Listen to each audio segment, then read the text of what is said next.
Welcome back live from Monroe Carroll Jr. Children's Hospital at Vanderbilt. The Seacrest Studios is where we're hanging out today to help kick childhood cancer. Thanks for spending a little time with us. We got our guy T-Mac in the studio visiting with us. And Kieran, good enough to stop by. Coach Jeff Fisher will be here as well.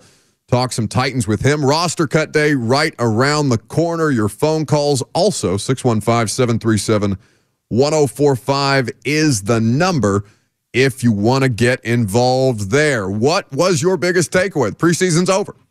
Your team scored 30 points for the first time in quite some time yesterday, and in a big spot, Malik Willis.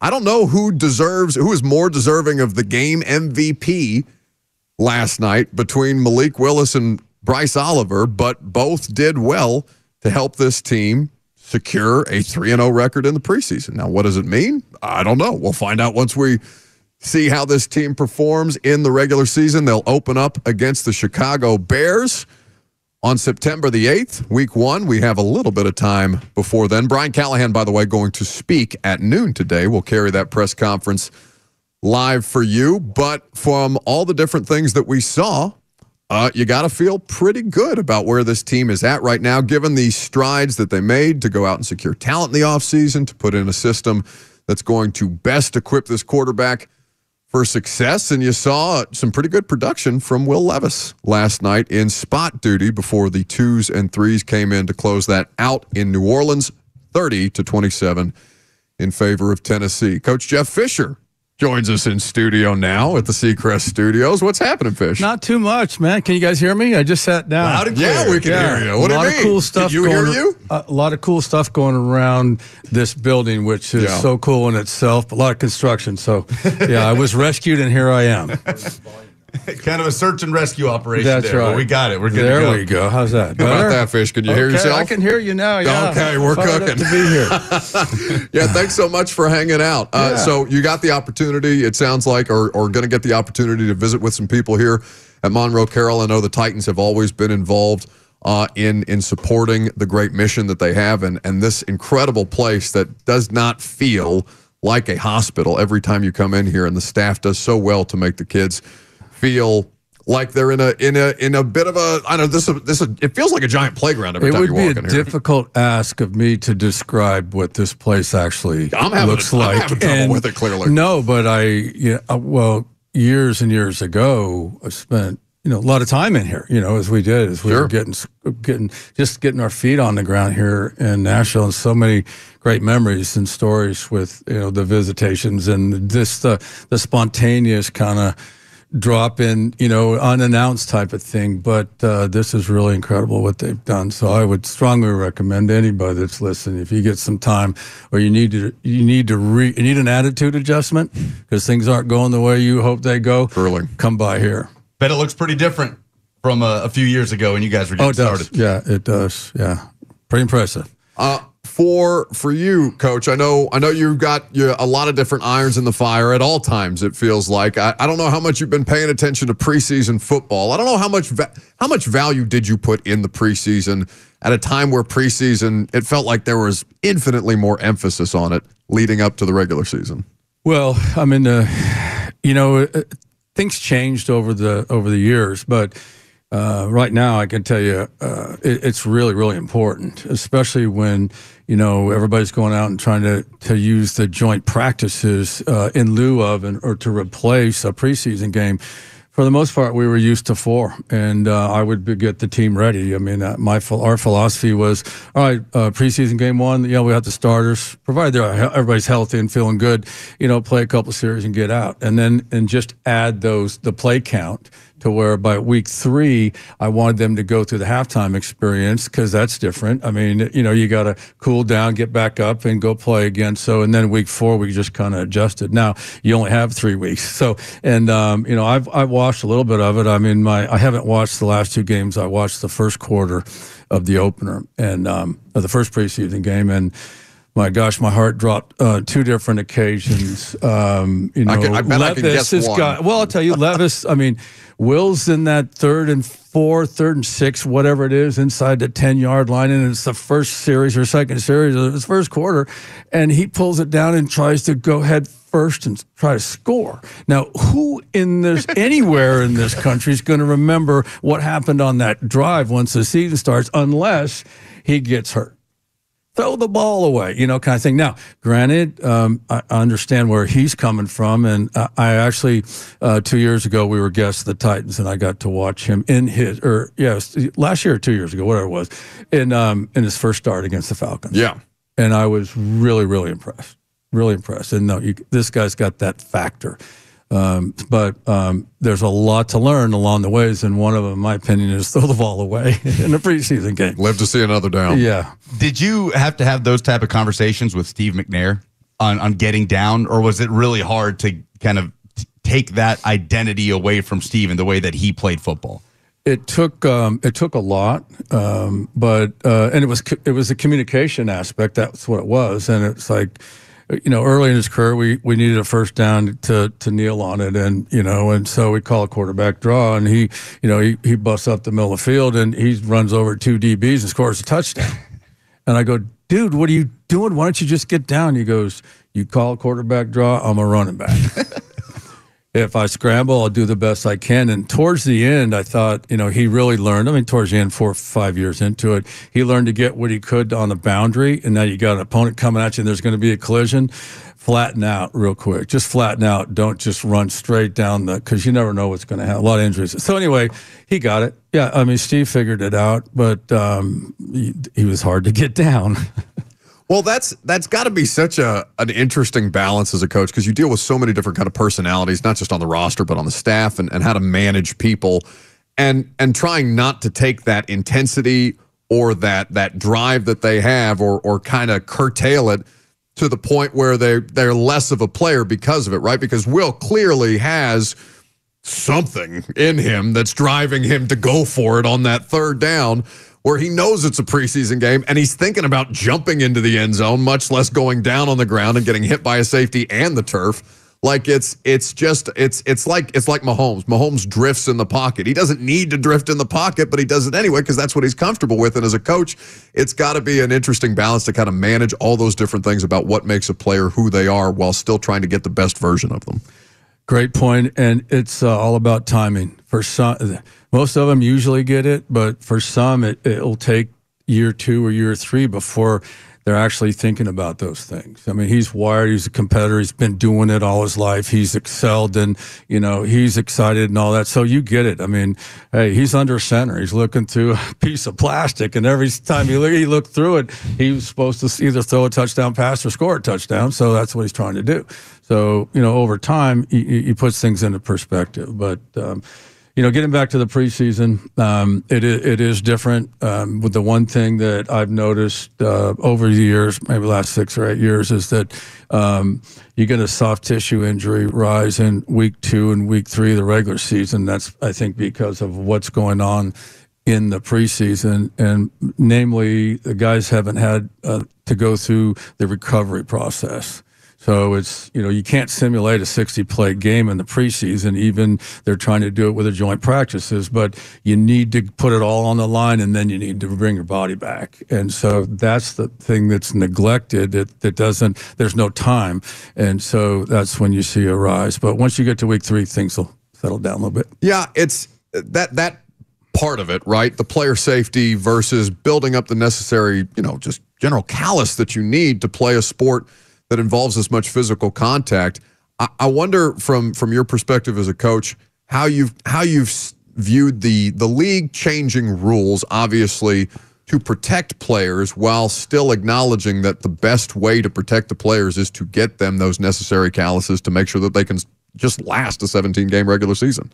Well, it is. I mean, again, you bring up a lot of points. One, the length of the season, the next season, 2 buys. How do when do you start? When, and all those kind of things, and then you got the travel issues and all that. But the big thing is just the preparation phase and being able to build. And so you have to have a foundation when you go in. Most teams don't really know how good they're going to be when they get in there. You got to have to have a foundation and be able to check boxes so you can compete, and then as you move forward and you progress into week 2, 3, and 4, you start to figure out, hey, you know what? These are our strengths here right now. This is where we're going to adjust, and that's the one thing that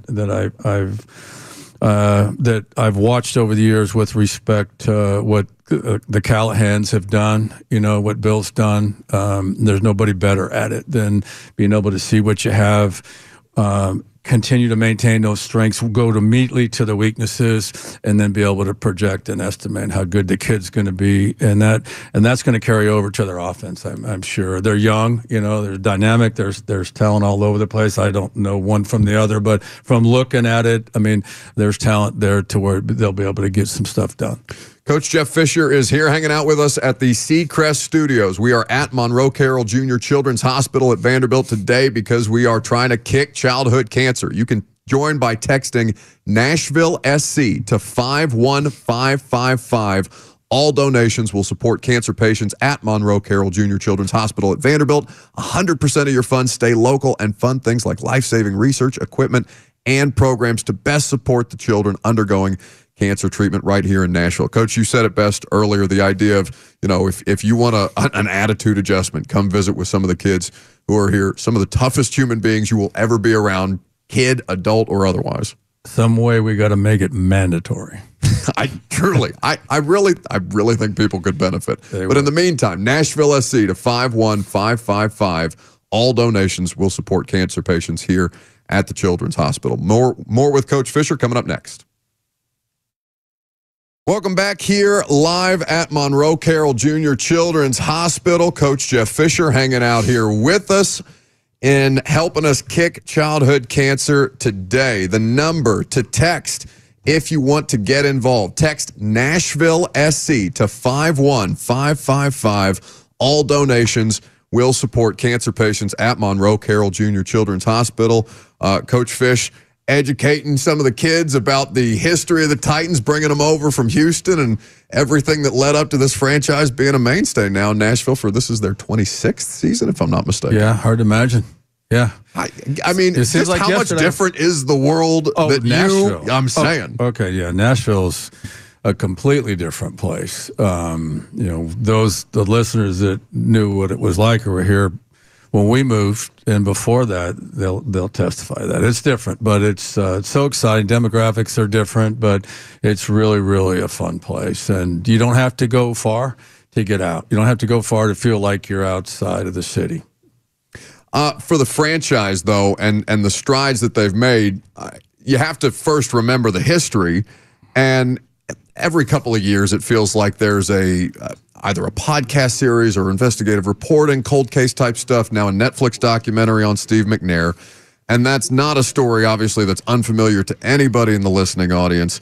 And it's not like there's new information to be gleaned other than you can see some different perspectives. But the way that the story in this particular documentary, Coach, was told, I thought was really helpful because of the way that they spanned the timelines and kind of worked towards the center with you and with Brad and the history of the team and who Steve was before ultimately the tragedy that we all know well at this point. How was the process of being involved with that, and how often are you approached for things like that? Because it does seem like a story that people are very interested in telling because it's got the TMZ elements to it.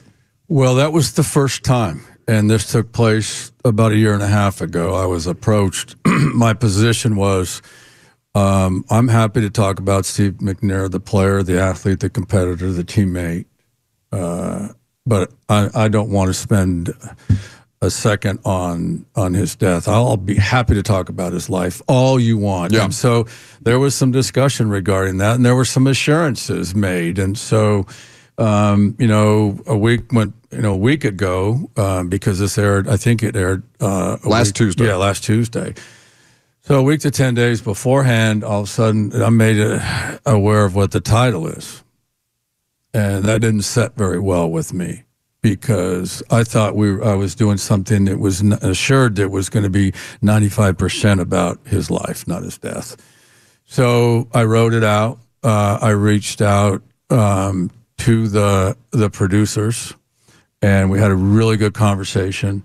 And they assured me that they said you're a big part of it. You're gonna appreciate every single thing in it and the way we did it. And so I said, is there any way you can send me the link so I can prepare myself? Sure. And that they did, but I didn't really get into the link. I decided to remain silent and just wait and see. And so Julie and I watched it Friday night after a lot of people had reached out and made their comments. So I'm okay with it. I'm okay with the way it, just as you say, as the way it was put together.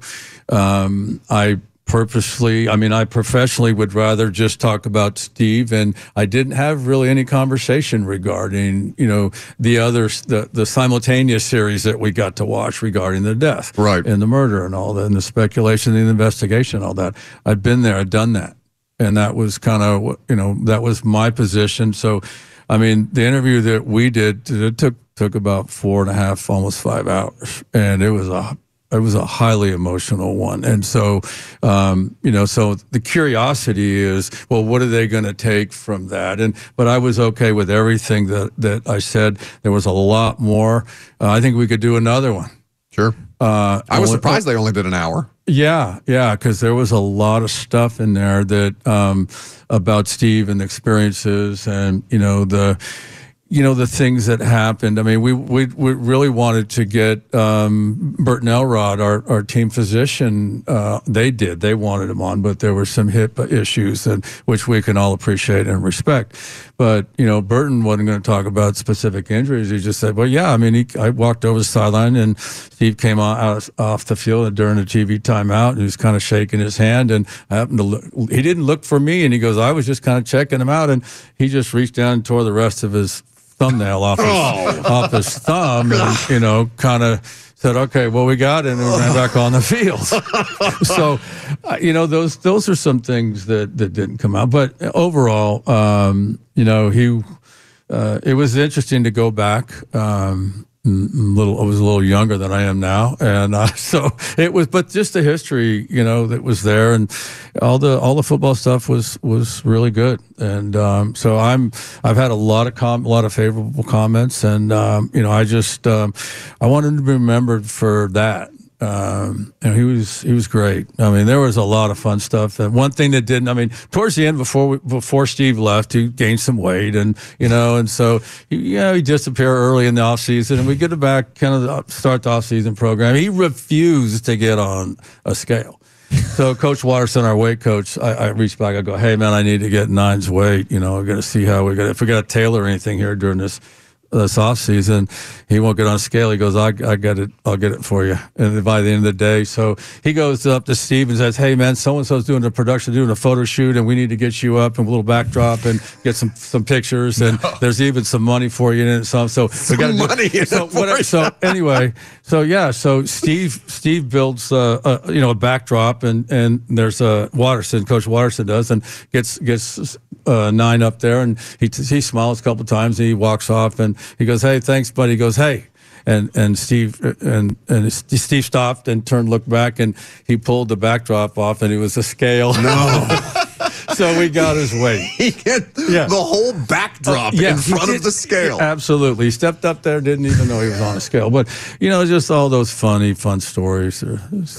Well, it's so interesting to see you in a setting like that, because like you mentioned, 4 or 5 hours, and there's so much less that actually makes it to air. I wonder how often, if at all, you've ever gone back through and recounted some of those stories in that much detail, because obviously those people do their homework coming into those interviews, and they know the answer, or they're trying to know the answers to the questions before they ask them, to kind of direct how that story is going to go. But for you, from that standpoint, I have to imagine you haven't done that very often, unless it's around like close personal friends or former teammates and stuff like that. And I was okay with it. I mean, you can imagine we started from the beginning, and so it was me taking over as interim head coach, the quarterback situations and what was going on. We had to draft a quarterback, and then of course, and it was a chronological journey through the end, and that's so you could imagine in an hour, 2 or 3, that's when it started, and once we got into everything towards the end, it was highly emotional, but great memories, great memories with respect to Steve and everything that he stood for and everything that he did for the National Football League. And there I was in year 3, 4, even this prior, I think it's prior to the Super Bowl, probably 98 into 97, 98. He'd been starting for a couple of years, and somebody said, "Hey, man, this guy's going to be pretty good," And I go, "Yeah, he's going to be good." And then about 3 years after that, same person said, "Hey, is he a top 3 quarterback in the league right now?" And I go, "You know what? I'm not going to get into who's top 3 and who's not, but I guarantee you, he's in the top 3 football players in the league." And that's all encompassing in my mind. He just wasn't a quarterback. He was a football player, and he proved it every day. It was just and that's why I think I said something along the lines at the end where I said, it was all about timing. It just was perfect until the end. Steve's life was just all about timing and being in the right place at the right time for him to have the opportunity to be an African-American quarterback and then lead him to Super Bowl. And then 2 years later, boom, he's a co-MVP with Peyton. It was really a ride. And for me to be able to walk every step along the way with him, as he did me. Because we basically started together. I just had a little more responsibility at the beginning than he did. But, it was a great journey. Coach Jeff Fisher hanging out here with us at Monroe Carroll Jr. Children's Hospital. Blaine Bishop always has incredible stories about Steve from, the perspective of a defensive player on the sideline when that stuff was happening. But he's talked a lot about Steve's pregame naps and just that ritual he would have before games. I've always wondered, first of all, what did that say about Steve and just kind of his demeanor on the field? And I've always wondered, did you ever, as the head coach, need to talk to Steve, need to communicate something to him pregame and couldn't because he was asleep? No. Okay, we're going to throw it on the table. He stayed up a little bit late on Saturday nights in the room, and going to sleep was hard. So I'm sure there was, a cocktail or two involved. All right, and it became more apparent over time. But anybody's gone out and had a couple drinks. I mean, what are you going to do? You're going to get up in the morning, you're going to run around a little bit, and then take a nap, right? And then start the day. Steve wasn't real good in the morning, and to begin with. He was awful in morning practices at training camp. My ball's hitting everything but the receiver. Afternoon, after that nap, man, he was on fire, would hit the ground. So anyway, I'll explain it to you from this perspective. I changed coordinators after the Super Bowl, and we brought Mike Heimerdinger in. And so he's a first-time coordinator following that after the 99 season. We get into our first game of the 2000 season, and he comes into my office. It literally is 3 hours before kickoff, and he comes in my office. He says, "What the hell is wrong with our quarterback?" I go, "What are you talking about?" He goes, "He's in the back sleeping right now." I said, "Don't wake him up. Let him sleep. It's his routine. If you interrupt him or he doesn't get a nap in the morning before the game, he won't complete a pass until the third quarter." That was it. Our equipment man, his job, on the road. Plane lands, everybody goes to the hotel, has the team and everybody, but all the other guys are working, okay? They put all the equipment on the van, and they head to the stadium. They set up all the lockers to the wee hours of the morning. The first thing they did on the road in a new place or one they were unfamiliar with is look for a place for Steve to nap on the road. It's a different kind of scouting assignment. That's stuff. That's some. Yeah, wouldn't you like to know that if you were? Now, again, if it had gotten out, I'm sure New England would have figured it out. They would have been the one team to interrupt his nap. Pull the fire alarm somewhere or something. Been there, like that. done that. It was cold. Oh, I'm certain. It was really cold. I'm certain. That was 0-2 up there. The alarm went off. Oof. And that was a really, really cold game. And when the entire organization is on the streets at 3 o'clock in the morning, yeah. What's the blood pressure of a head coach at that particular moment in time? Well, make sure everybody's safe, and then realize that, it could have been an intoxicated fan or something like that came over and just, he maybe got paid to do it. Who knows? But, it's just like, hey, go back to sleep, man. Everybody, let's go back to sleep. Wake up. The game's going to kick off at the same time. Same thing. Let's go. Not every night before a game's a perfect night's sleep anyway. There's so few people that can appreciate the chaos that you are constantly overseeing as a football coach in the professional ranks. I'm going to tell you what, it's like, early on, and I've told people this, 80% of your time's X's and O's, and 20% of the times the player stuff comes up. Well, when I was ending, it was completely reversed. Now, my job, I felt, was the most important thing with my job was to make sure that each player on that roster was mentally, physically, emotionally, spiritually ready for the day, each day, one day at a time. And so the only way you can do that is you have to help them deal with distractions or avoid distractions, and if distractions will kill you. The point of it is this: is that as a head coach, you're going to leave 2 hours in the morning for things that come up, and it's never going to be enough time. So you just have to learn how to prioritize. But great journey along with Steve McNair. Coach Jeff Fisher hanging out here with us in studio at the Seacrest Studio, Monroe Carroll Jr. Children's Hospital. To your point about getting players mentally, physically, emotionally ready, the discourse in sports, especially football, around mental health and how that's evolved. You're a lifer. Like, you've seen this at every level throughout generations of football, not to age you, but throughout every level of football at this point, and how much that's changed to where I don't think players have ever been more comfortable kind of publicly disclosing that. I don't know how much you caught Tua Tagovailoa's comments about Brian Flores when he was the head coach of the Miami Dolphins and how that kind of impacted him. How much different is the environment that head coaches are now overseeing from even then when you were still cognizant of that and having to do that on an individual basis to get your guys ready? Well, up until the time, that I left the game, there was a 3 or 4 year period where, the Twitter and the social media and just technology just took off. And so it's reach out to whoever you can, figure out, okay, how are we going to handle this? What's the best way to stay ahead of it? But, I just say this, I didn't see what Tua said, and there's a lot of stuff that comes up now. And, sure. But if the guy in front of that room, in front of those players, if he talks too much, they're going to stop listening to him. But if he can communicate to these players in that room, the Tuas and so on and so forth, to understand the importance of what goes on here stays here. And if for some reason it gets out, it's either somebody just made a mistake, but somebody's trying to benefit from it nowadays. And so there's a lot more emphasis in my mind placed on what goes on. And I hate to say locker room because everybody goes, oh, it's a family and da-da-da-da-da. Well, it's not. Locker room's not a family. 9 out of 10 families are dysfunctional. So don't tell me we're a family here. And, no, it's a locker room. And it changes potentially on a daily basis when someone new comes in. And you have to have your pulse on it. You have to have a feel.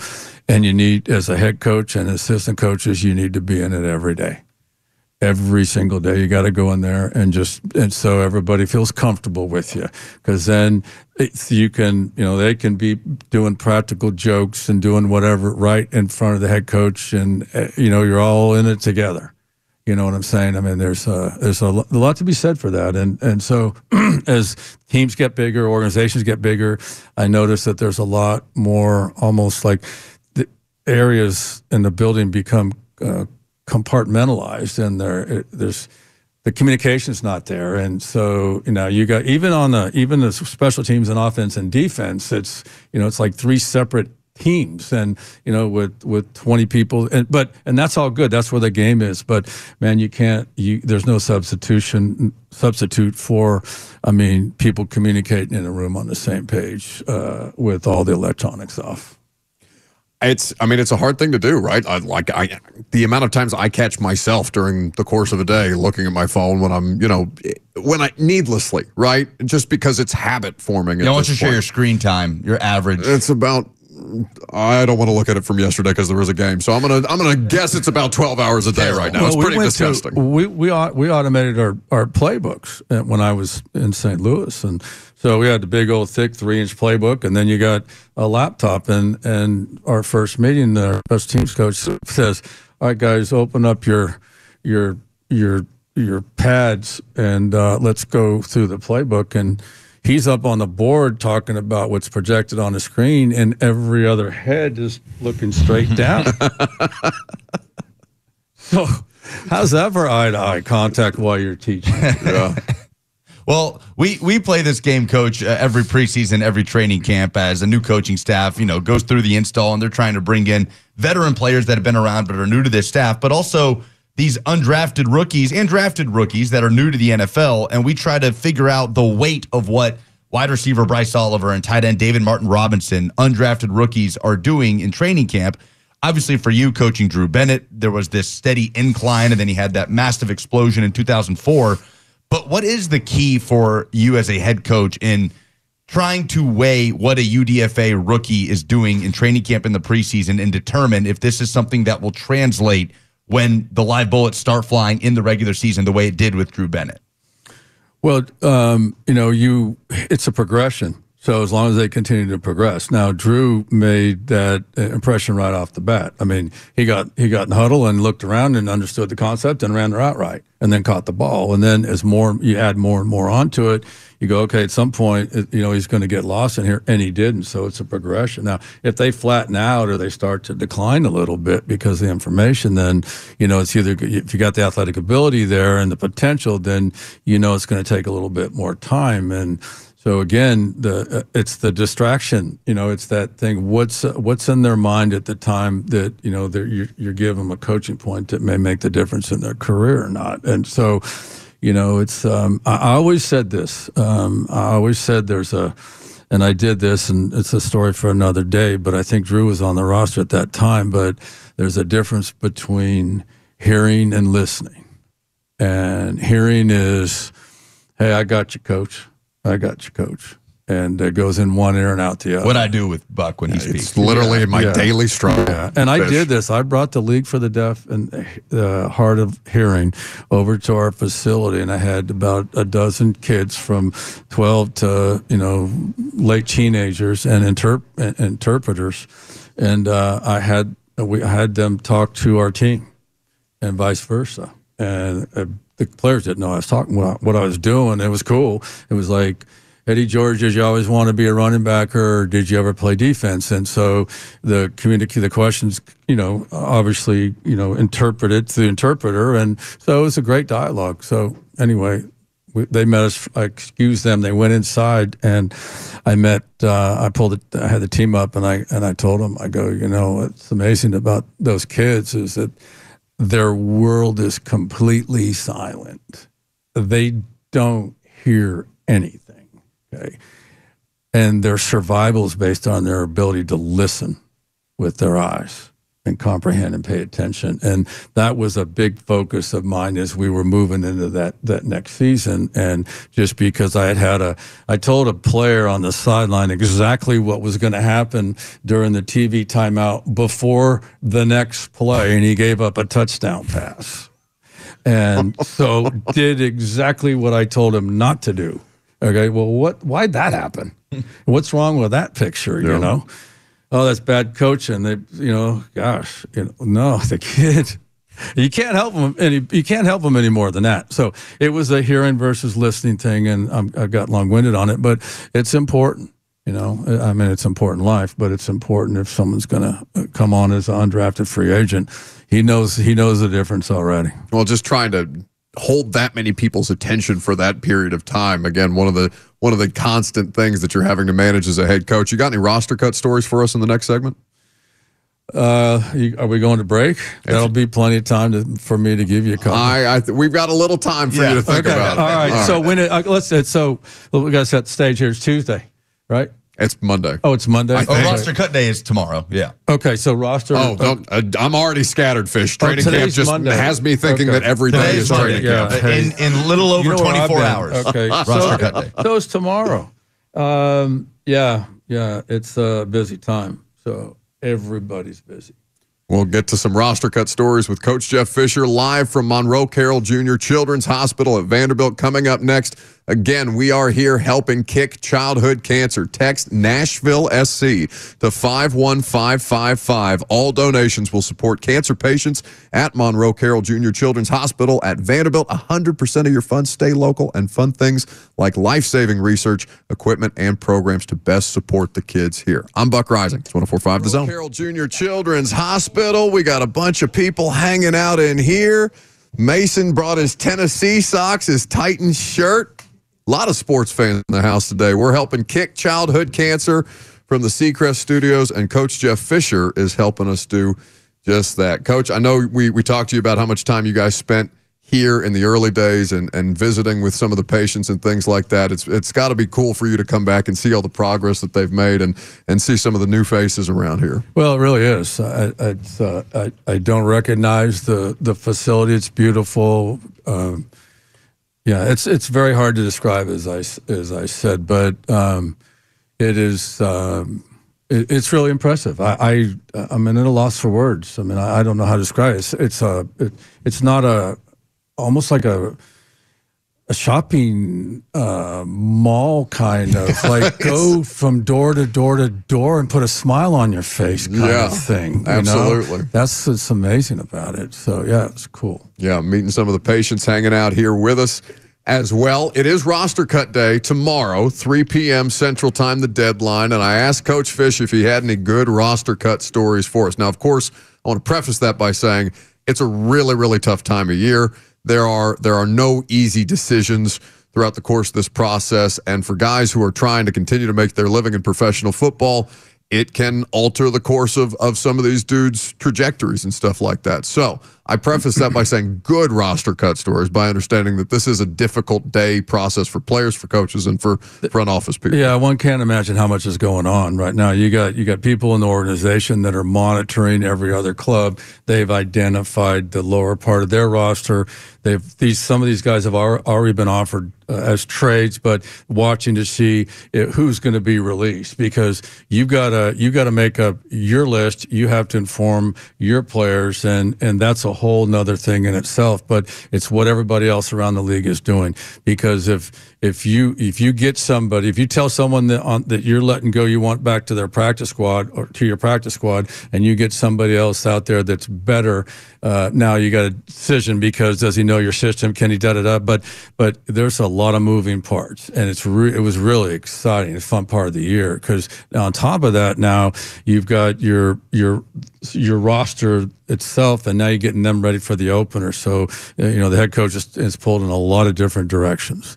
To me, I released a lot of players. I was a head coach for 20-some years, and you always got to get down to 53, and usually have about 80. And so I made it a point to look every single one of those players in the eye and tell them the truth, and tell them whether I thought, you're 1,000 reps away, or hey, just keep working, we'll have you back, or you'll get claimed, or you'll have a career someplace else. We're just have you at the position to, congratulations, you've taken it as far as you possibly can. In my mind, that you got to get on a practice field, you got to come to training camp, you got to play an NFL preseason game. So take those memories, and best of luck. So I was always trying to be honest with the guys. But so as far as I think one of the people I had to bring up some bad news or tough news, but it was Wycheck.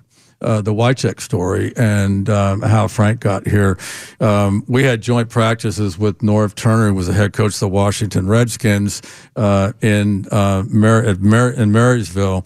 And we had just drafted Steve, and they had just drafted Heath Schuler. And so now we're in these joint practices. We had no tight ends the year before because we were running shoot, and I'm watching a couple of their tight ends. And Norv, who I played for, who I was friends with, we said, hey, if we got anybody that, you want to maybe keep off the waiver wire, and maybe we'll trade them back and forth, in 5 years from now. So anyway, that was his thing. So it was Wycheck. He said he'd trade. He said, first off, I think he's going to make it, and you're going to have to do a trade with me because you won't be able to claim him if he goes on waivers.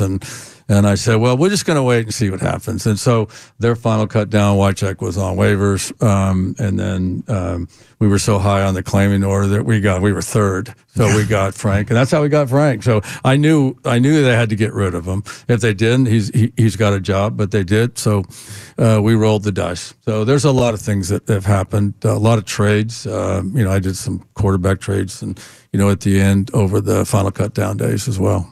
Just navigating the different, because it's an initial roster, right? It continues to evolve, and you're just trying to find ways to get the best one through the initial cut, and all the different ways that you have to try and manipulate that as a head coach and as a front office have to be difficult. Some of them you'll keep on your roster and tell them you're going to keep them on your roster today, and they'll come in. See, that's the hard part. When the players were notified, they would line up outside the head coach's door, and so they would start with me, and then they would go different places. And I had one of them, and a couple I did on purpose. I'd have notified to tell them, congratulations, you made it. Yeah. And they're sitting there with guys that aren't, he's thinking he's getting cut, but sure.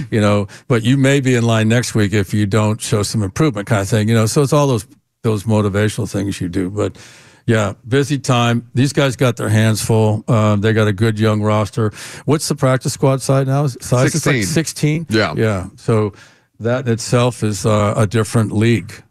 It's like a B league now with that many players, and there's no there aren't any restrictions, and and guys are getting paid pretty well from that. Back then it was 6 or 7, right? And so you wanted to get guys through, and so you would carry a guy active and knowing he's going to go to practice squad and wait till the end of the week where everybody's done, release him, bring him to your practice squad, and then bring somebody back and play him on Sunday. Kind of all kinds of stuff going on. Coach Fish, we so appreciate you spending an hour of your day hanging out here with us. I know the people at Monroe Carroll Jr. Children's Hospital were so grateful to have you. You got to meet so many different Titans fans, Vols fans, and spread a little joy today. Thanks so much for doing that. Well, thank you and everybody at 104.5 and anybody else that comes over here and to try to raise money and awareness.